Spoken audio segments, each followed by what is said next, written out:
I absolutely sucked at cleaning my house. I was never able to keep it clean, never able to stay up on a routine. I would always Google one, print it out, promise to stick with it, and then after a week or two, without fail, I would give up on it. I couldn't figure out where I was going wrong. Was I lazy? Was my procrastination to blame? And then it occurred to me, every cleaning schedule I found had too much on it. It would be like Mondays are bedrooms. Dust, sweep, wash the sheets, vacuum, on and on. And that was just that day's tasks. There were even more tasks that had to be done every single day. There just isn't enough hours in a day. With work, homeschool, mothering, how could I find the time to get all this done? So that's when I decided to create my own cleaning schedule. Hi friends, it's Audrey, and today we are going to take a closer look at my cleaning schedule, the 610 list. More specifically, the weekly 10. It's linked in the description box below. As always, my long form videos are requested by you. You give me the topic and I create the video. So please leave your requests in the comments and I will cover all of them. Again, YouTube will push my videos to a wider audience if you interact. So if you could, like this video and we'll get started. As I said, we're talking about the weekly 10 today. Now please note, this video may not entirely match up with the words. This is a voiceover done after I filmed the housework. I just want that disclaimer in there before we begin. Okay, the weekly 10 are 10 tasks that should be done every week in a house.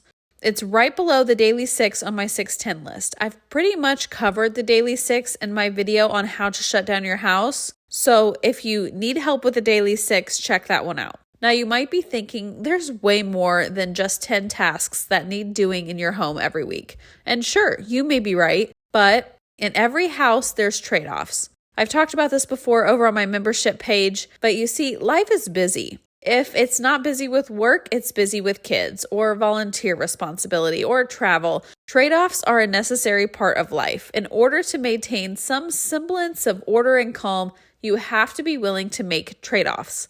For instance, maybe you've given up on fancy dinners and resigned yourselves to lots of crock-pot meals while your kids are young. Or maybe you've implemented a capsule wardrobe because laundry has become too overwhelming. Or maybe you've cut back on your hours at work to focus on the house more. Or maybe you've switched from reading physical books and you've started listening to audiobooks on your drive to work because you don't have a lot of free time in the evenings to read. Whatever the scenario, chances are you're constantly making trade-offs. The weekly 10 are no different. You see, since we only have so many hours in a day, we have to eliminate anything that is not vital to our lives. When it comes to cleaning our house, there's just lots of tasks that would be amazing to complete, but it's just not realistic.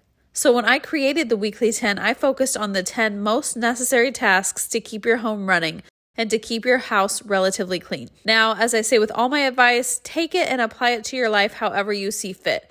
If you feel you should focus on different tasks each week or each day, then update the 610 list to fit your life. Since this is my video explanation, I'm going to be taking you through my weekly 10. Yours may vary. So the first question I get is, when do you fit in all these tasks? My answer is whenever I find time. Rarely am I completing all 10 on the same day. My goal is always Saturday mornings, but it almost never works out that way. So I just try to complete these tasks at some point throughout the week. Now I'll just work my way through each task with a quick how-to on how I do it. First on the list, wiping out the fridge. I always say something can either be a chore or a task. A chore is something that takes lots of work, lots of elbow grease. A task is something that can be crossed off your list quickly. Wiping the fridge is a task for me, not a chore. Why? Because I do it so frequently and because I keep my inventory to a minimum. There's no big sticky messes waiting for me. I don't have a million sauce bottles to take out of my refrigerator. You'll notice with all of these tasks that the more frequently you do them, the easier they will be. Now back to the task. Wiping out the fridge is as simple as just grabbing a disinfectant wipe, a sponge, whatever, and going to town. Now when I wipe out my fridge, I also take this opportunity to freeze anything that's getting close to its expiration, toss anything yucky, rearrange the food, and real quick, let's take another side trip and talk about rearranging food for a second. This is something I talk a lot about when it comes to saving money on your groceries. Let me know if you want a video on saving money on groceries. I have lots of hacks for that. Okay, but back to rearranging the food. What does it mean? Why do we do it? Well, Have you ever had like leftover spaghetti or leftover meatloaf sitting in the fridge for a few days in a row and you become desensitized to it? Like you don't even notice it's there. Or maybe you do notice it, but it's lost its allure. That happens to all of us. By rearranging your food, moving it to another shelf, turning it perpendicular, transferring it to a new container, you are bringing back the allure. You're allowing it to say, hey, notice me. Suddenly that container of spaghetti looks new and fresh. So when you're wiping down the fridge, don't forget to move the food around. Okay, next on the list, wipe the microwave. I have 2 hacks here. Number 1, use a cover when you reheat food. I'll link mine in the description box. You can leave it in the microwave when it's not in use. It's perfect for preventing food splatters. I just stick mine in the dishwasher once in a while to keep it clean. My second hack is to stick some vinegar in a bowl and microwave it for a minute or 2. This really helps loosen the stuck-on gunk inside the microwave. Prepare yourself though. It's like an explosion of vinegar when you open the microwave door. It stings my nostrils every time. But it's very effective for loosening gunk. Now, after I've done that, I'll just grab a paper towel and grab like the loose bits. And then I'll go in with some Dawn Power Wash and a sponge. And that's it. It literally only takes a few minutes, especially once you've used the vinegar. Okay, next on the weekly 10 is tidy the pantry. Again, I'll move the foods around a bit.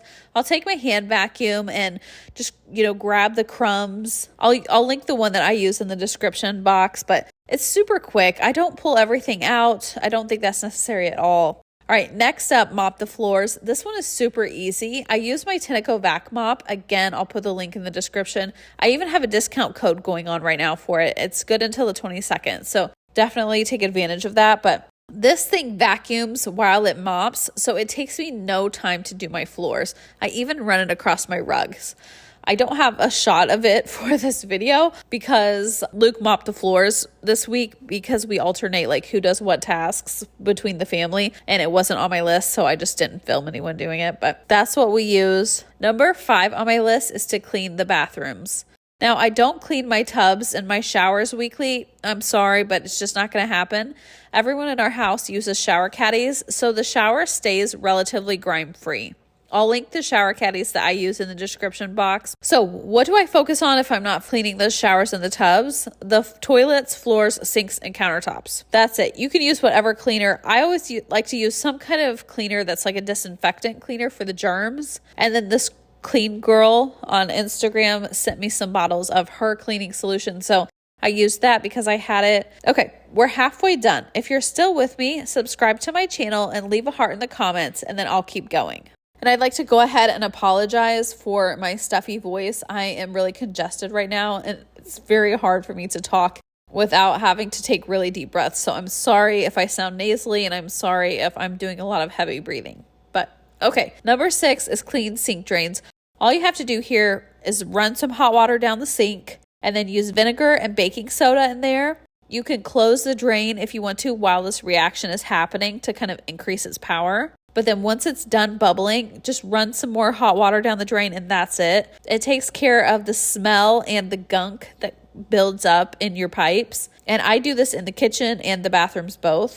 Okay, next on the weekly 10 is dust furniture. For us, we just use a Swiffer and we'll just run it over the furniture in the main living areas. Like it honestly takes no time. We don't focus on every single piece of furniture we have in the whole house. Number 8 on the list is wash bedding. Now we have a duvet insert, so we don't wash that weekly. We don't sleep with it. It just stays at the foot of our bed. We do wash our sheets and any blankets we use. We wash both of those weekly. We also don't wash our mattress protector weekly. You're not supposed to, because when the mattress protector starts to break down, it voids any warranties on your mattress. So I just stick to washing the protector monthly. Okay, number 9 is tidy the car. All I do here is take out any trash or objects that belong other places. I may wipe down the dash or the middle console, but that's it. It only takes a few minutes, like everything on my list. My final task is to deep clean the pet bowls. I don't have pets anymore, but when we did, I would rinse their bowls out daily and then I would scrub them weekly. And that's it. Again, is there more that could be done? Of course, but we're doing the best we can with what we have. Do you guys have any more questions about the weekly 10? Are you already implementing it in your home? Let me know in the comments. If you found this video helpful, please like, comment, share, and I will see you all on Friday.